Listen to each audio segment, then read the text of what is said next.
सबसे पहले साजिदुल्ला उर्फ शीना पकड़ा गया और उसके बाद ये कामरान खान, मोहम्मद जाली और शाह मुनीर, ये 4 लोग हैं जो इंटेलिजेंस ब्यूरो ने और सीटीडी ने G11 कचहरी के हमले के 48 घंटे के अंदर गिरफ्तार किए। टीटीए टीटीपी ने मिलके ये किया और इनकी पूरी प्लानिंग वहां पे काबुल के अंदर बाकायदा तौर पर की गई। इंशाअल्लाह ताला दहशतगर्दी का खात्मा होगा। फील्ड मार्शल सैयद आसिम मुनीर की क़यादत में आर्म्ड फोर्सेस भी मुकम्मल तौर पर इस पर मुतहरिक हैं।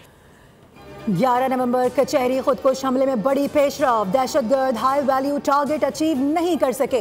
इंटेलिजेंस ब्यूरो सीटीडी ने 24 घंटे में 4 मुल्जिमान धर लिए। वफाकी वजीर इत्तलात तारड़ की न्यूज़ कॉन्फ्रेंस, बताया कि इस्लामाबाद कचहरी हमले की मनसूबाबंदी अफगानिस्तान में मौजूद नूर वली महसूद ने की थी। साजिदुल्ला, कामरान खान, मोहम्मद जाली और शाह मुनीर गिरफ्त में हैं। साजिदुल्ला उर्फ शीना खुदकुश हमलावर का हैंडलर है। साजिदुल्ला ने 2015 में तहरीक तालिबान अफगानिस्तान ज्वाइन की। हमले की प्लानिंग नूर वली महसूद ने दादुल्ला के जरिए करवाई थी। हमले की पूरी प्लानिंग काबुल में की गई। साजिदुल्ला ने पाकिस्तान वापस आकर खुदकुश हमलावर उस्मान शिनवारी से मुलाकात की। उस्मान शिनवारी भी अफगानिस्तान से आया था, जिसे खुदकुश जैकेट लाकर दी गई। अता तारड़ ने कहा कि ये एक बड़ी कामयाबी है, इससे दहशतगर्दी के खात्मे में बहुत मदद मिलेगी। वजीर आजम का शहरियों के तहफ़्फ़ुज़ पर फोकस है। फील्ड मार्शल सैयद आसिम मुनीर की क़यादत में मुसल्लह फ़ौज मुकम्मल तौर पर मुतहरिक हैं।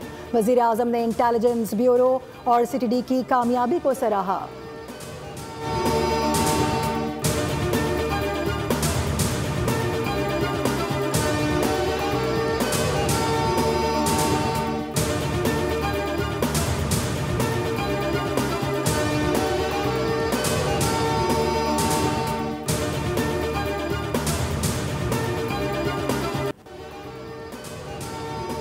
FC हेडक्वार्टर हमले की तहकीकात में काफ़ी पेशरफ्त हो चुकी है और अभी तक की तफ्तीश से लग रहा है कि तीनों दहशतगर्द अफगान शहरी हैं। IGKP जुल्फ़िकार हमीद ने मीडिया से गुफ्तगू करते हुए कहा कि हमला आवरों के फिंगरप्रिंट्स नादरा को भेज दिए गए हैं। दहशतगर्दों के आने की CCTV फुटेज हासिल कर ली गई हैं। हमले का मुकदमा थाना CTD में दर्ज किया गया है। मुकदमा दहशतगर्दी के दिफात के तहत नामालूम दहशतगर्दों के खिलाफ दर्ज किया गया। मुकदमे में कहा गया कि दहशतगर्दों ने मुल्की सालमियत और सरकारी अमलाक को नुकसान पहुंचाया। 3 मोटरसाइकिल सवार दहशतगर्दों ने FC हेडक्वार्टर पर हमला किया। एक हमलावर ने गेट पर खुद को धमाके से उड़ा दिया। 2 हमलावर फायरिंग करते हुए अंदर दाखिल हुए। जैवको से 27 से ज़ायद खोल बरामद हुए। हमले में 3 जवान शहीद, 11 जख्मी हुए थे।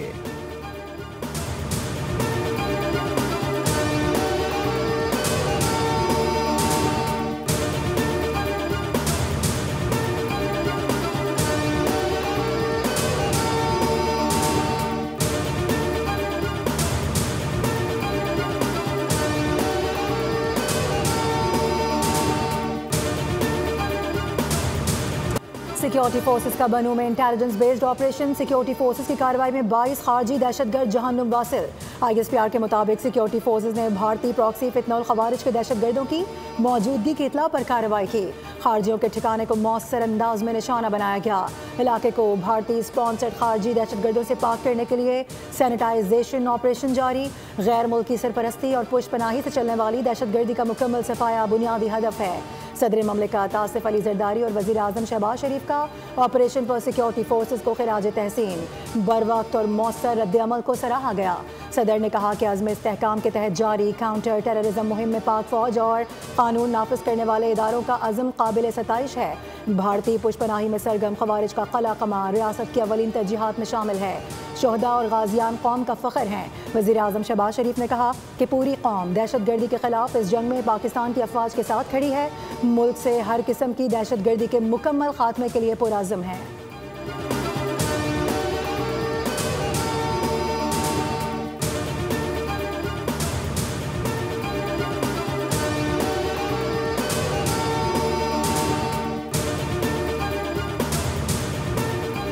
नायब वज़ीर आज़म इसहाक डार से ईरान के सुप्रीम नेशनल सिक्योरिटी काउंसिल के सेक्रेटरी डॉक्टर अली लारिजानी की मुलाकात। तर्जुमान दफ्तर ख़ारिजा के मुताबिक मुलाकात में दोनों जानिब से गहरे बरादराना ताल्लुकात को मज़ीद वसअत देने पर इत्तफ़ाक़ किया गया। अहम आलमी और इलाक़ाई अमूर पर भी गौर किया गया। डॉक्टर अली लारिजानी सदर ममलिकत और वज़ीर आज़म शहबाज शरीफ से भी मुलाकात करेंगे। ये दौरा दोनों बरादर ममालिक के मजबूत ताल्लुकात को नए स्ट्रेटजिक मरहले में ले जाएगा। ईरानी सुप्रीम नेशनल सिक्योरिटी काउंसिल के सेक्रेटरी पाकिस्तान में अहम मुलाकातें करेंगे। ईरानी सफारत खाने के मुताबिक डॉक्टर अली लारिजानी का दौरा पाकिस्तान गैर मामूली और तारीखी है।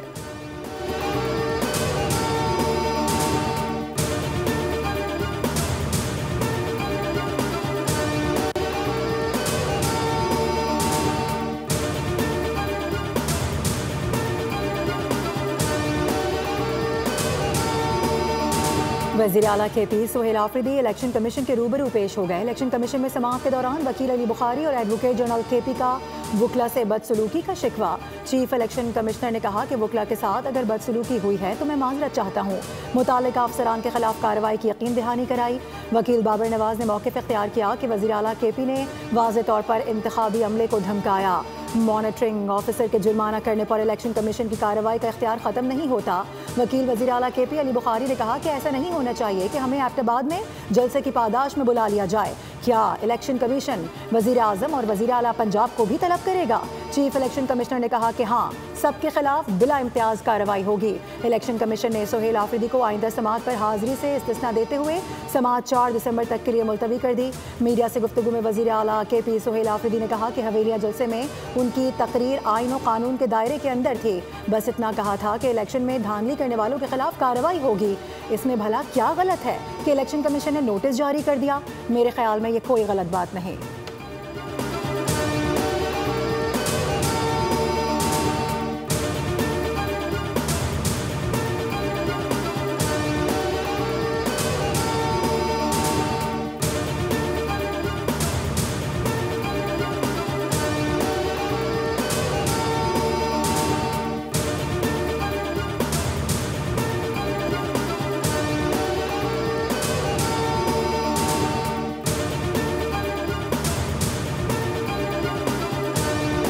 वज़ीर आला KP की तलबी के खिलाफ दरख्वास्त पर पेशावर हाई कोर्ट में समाअत। आपके खिलाफ इलेक्शन कमीशन ने कोई कार्रवाई तो नहीं की, जस्टिस वक़ार अहमद का इस्तफसार। वकील ने जवाब दिया, वज़ीर आला के खिलाफ 2 कार्रवाइयाँ चल रही हैं, एक डिस्ट्रिक्ट मॉनिटरिंग ऑफिस और दूसरी इलेक्शन कमीशन की है।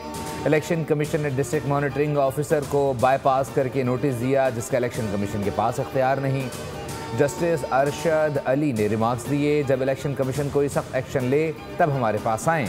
आप अपने लिए मसाइल खुद पैदा करते हैं। इलेक्शन कमीशन ने मौक़िफ़ इख्तियार किया, इंतखाबात के ज़ाब्ते अखलाक पर अमल दरामद करना इलेक्शन कमीशन का काम है। इलेक्शन कमीशन के अमले को धमकाना भी ज़ाब्ते अखलाक के खिलाफ वर्जी में आता है। वज़ीर आला इदारों पर एतमाद करें, हमने अभी तक कोई हतमी फ़ैसला नहीं किया। अदालत ने दलाइल सुनने के बाद फ़ैसला महफूज कर लिया।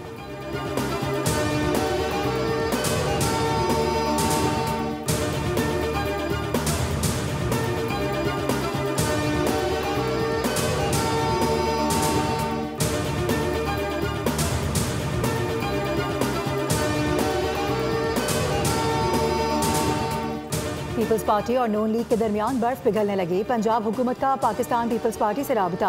पीपल्स पार्टी को सूबे में स्पेस देने का फैसला।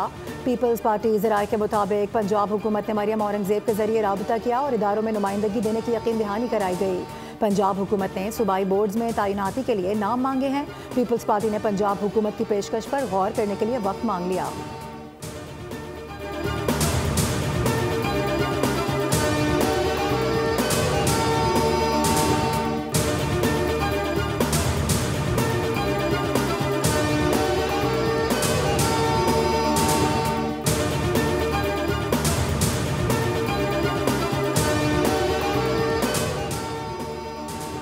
IMF ने नेशनल टैरिफ पॉलिसी 2025-30 पर अमल दरामद यकीनी बनाने की हिदायत कर दी। टैरिफ निज़ाम को सादा बनाने के इस्लाहात के सिलसिले को जारी रखा जाए। IMF रिपोर्ट में कहा गया है कि नेशनल टैरिफ कमीशन का बैरूनी मुशीरों पर इन्हिसार कम करना ज़रूरी है। नेशनल टैरिफ कमीशन पर लॉबिंग ग्रुपों के असर रसूख को महदूद किया जाना चाहिए। इसके लिए नेशनल टैरिफ कमीशन की तकनीकी सलाहियत को मजबूत बनाया जाए, इदारे की साख मजबूत बनाई जाए और बैरूनी असर रसूख को कम किया जाए।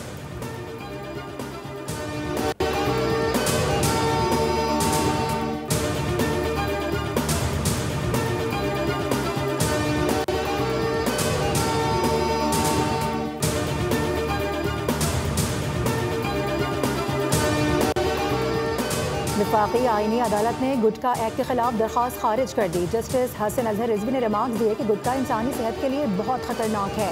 सड़ी हुई छालियों से गुटखा तैयार किया जाता है। वकील से इस्तफसार किया गया कि अगर आप कहें तो आपके मौकिल को अदालत बुलवा लेते हैं, फिर गुटखा भी कमरा अदालत में ही खुलवाएंगे। रिमार्क्स दिए गए कि गुटखा सिगरेट से भी ज़्यादा खतरनाक है, मुंह के कैंसर का बाइस है।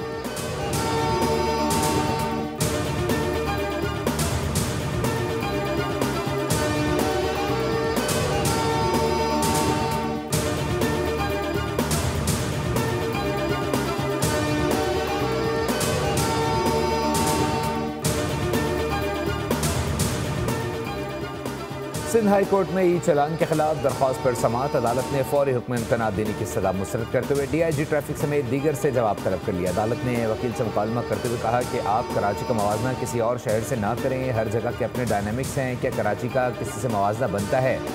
वकील ने कहा लाहौर में अलग जुर्माने और कराची के अलग जुर्माने हैं।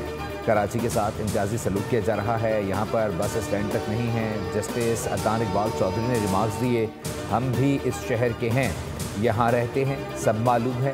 सबके जवाब आने के बाद एक साथ केस सुना जाएगा। अदालत ने दरख्वास्त की समाअत 11 दिसंबर तक मुलतवी कर दी।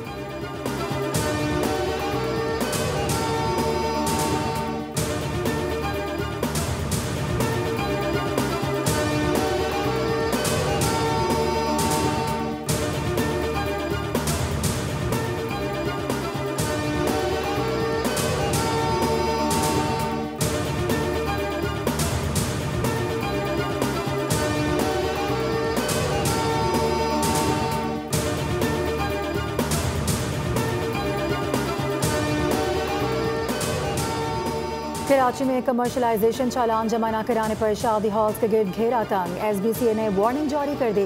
तमाम डिस्ट्रिक्ट डायरेक्टर से रिपोर्ट फौरी तलब कर ली गई। शहर भर के शादी हॉल्स को 3 रोज़ में दस्तावेज़ात जमा कराने का हुक्म। चालान जमा न कराने पर हॉल सील किए जाएंगे। SBCA के मुताबिक सिंध हाई कोर्ट ने शादी हॉल्स को सिर्फ कमर्शियल इस्तेमाल की इजाज़त दी थी। 3 दिन की डेडलाइन के बाद गैर कानूनी शादी हॉल्स के खिलाफ ऑपरेशन किया जाएगा। NAB पहले ही शादी हॉल्स की SBCA से तफसीलात तलब कर चुका है।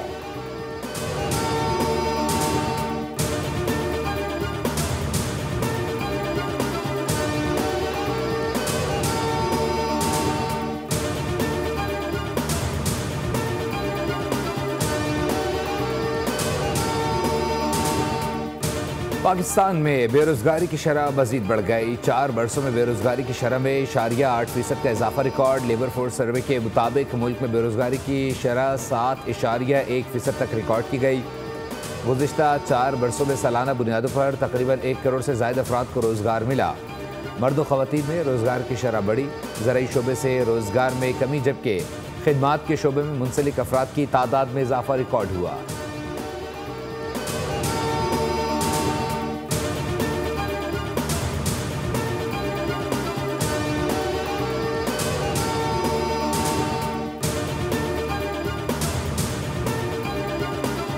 कराची में ख़वातीन के मोबाइल फ़ोन हैक करने वाले मुलजिम के सनसनीखेज इंकशाफात। मुलजिम समीर का लाहौर के शहरी से 5,000 रुपये में मुख्तलिफ लिंक्स हासिल करके मोबाइल फ़ोन हैक करने का एतराफ़। बताया कि गूगल अकाउंट की रसाई हासिल करके फ़ोन्स का डाटा हासिल किया करता था। मुलजिम अब तक 4 ख़वातीन की नाज़ेबा वीडियोज़ बना चुका है। तफ्तीशी हुकाम के मुताबिक मुबैना तौर पर मुलजिम ने 100 से ज़ायद लड़कियों को हवस का निशाना बनाया। मुलजिम समीर गुलिस्तान जौहर राबिया सिटी का रिहायशी है, जिसकी गिरफ्तारी रंछोड़ लाइन की एक लड़की की मदद से अमल में लाई गई। मुतासिरा लड़की ने मुलजिम को मिलने के लिए बुलाया, जहां पुलिस के हाथों गिरफ्तार करवा दिया। मुलजिम मुतवस्सित तबके की ख़वातीन को ऑनलाइन पैसे कमाने का तरीका बताता था।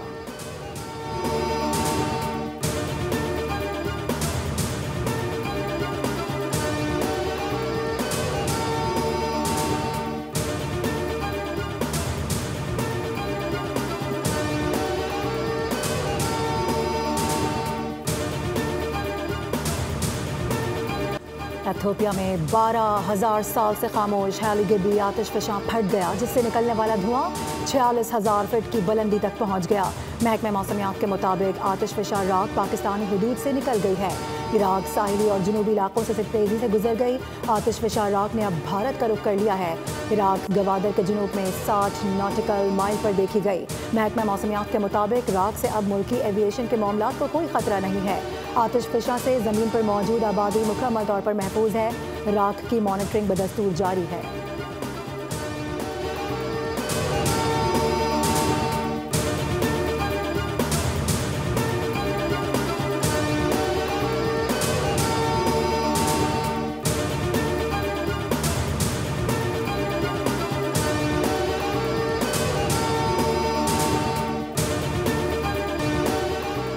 अयोध्या में राम मंदिर की तकमील के बाद झंडा लहरा दिया गया। इसी जगह 1992 में बाबरी मस्जिद को शहीद किया गया था। भारतीय सुप्रीम कोर्ट ने पहले बाबरी मस्जिद की शहादत को गैर कानूनी करार दिया था। आरएसएस, बीजेपी और उनकी तंजीमों ने अयोध्या तनाज़े को सियासी ताकत हासिल करने और हिंदू वोट को पोलराइज करने के लिए इस्तेमाल किया। पाकिस्तान के लिए ये वाक़या भारत में मुसलमानों और मुक़द्दस मकामात के मुस्तक़बिल के बारे में संगीन सवालात उठाता है, जिन्हें सिफारती और मीडिया सतह पर उजागर करना नागुज़ीर है।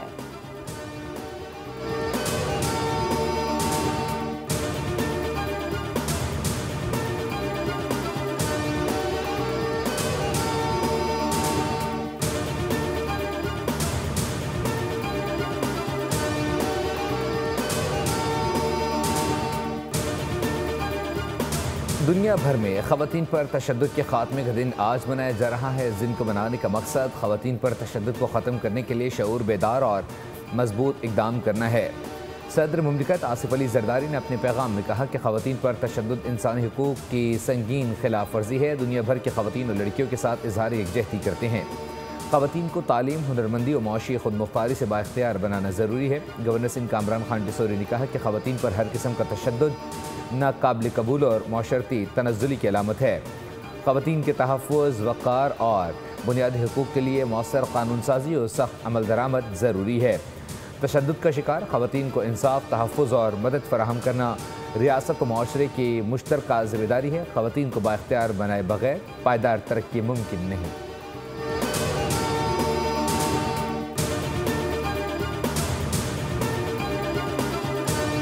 शुजाबाद में डेवो सॉलिड वेस्ट मैनेजमेंट की जानिब से स्मोक से बचाव के लिए सेमिनार और रैली का इनेकाद किया गया। रैली में शरीक शुरा में मास्क भी तकसीम किए गए।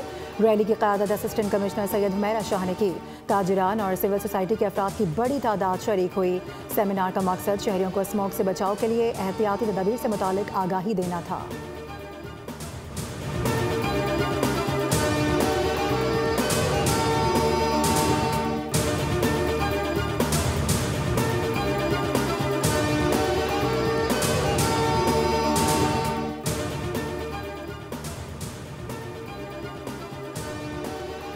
रिवायती हरीफ एक बार फिर होंगे आमने सामने। T20 वर्ल्ड कप में पाक भारत टाकरा आइंदा साल 15 फरवरी को कोलंबो में होगा। मेगा इवेंट का शेड्यूल आज जारी किया जाएगा। 20 टीमों पर मुश्तमिल T20 वर्ल्ड कप का मेला 7 फरवरी से 8 मार्च तक भारत और श्रीलंका में सजेगा। हाइब्रिड मॉडल के तहत पाकिस्तान अपने तमाम मैचेस श्रीलंका में खेलेगा। फाइनल अहमदाबाद में होगा। पाकिस्तान फाइनल में पहुंचा तो हतमी टाकरा कोलंबो में होगा।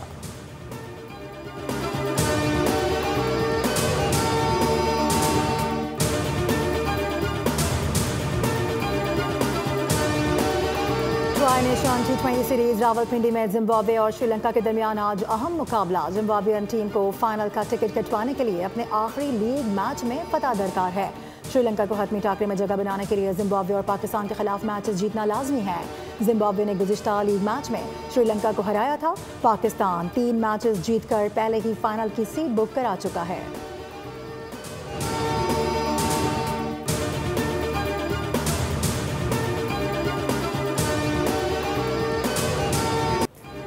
इंग्लिश प्रीमियर लीग में मैनचेस्टर यूनाइटेड को चौथी शिकस्त। ओल्ड ट्रैफर्ड पर एवर्टन ने 1-0 से ज़ेर किया। मैच के दौरान एवर्टन के खिलाड़ी आपस में उलझ पड़े। रेफरी ने गियोई को रेड कार्ड दिखाकर मैदान से बाहर भेज दिया।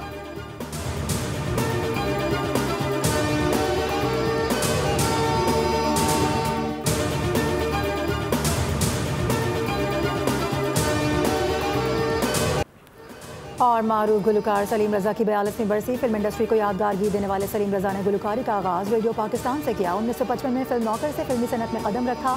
बेमिसाल फनकार 25 नवंबर 1983 को गुर्दे फेल होने के बायस 51 बरस की उम्र में कनाडा में इंतकाल कर गए। सब्सक्राइब करें और बेल दबाएं ताकि कोई खबर रह न जाए।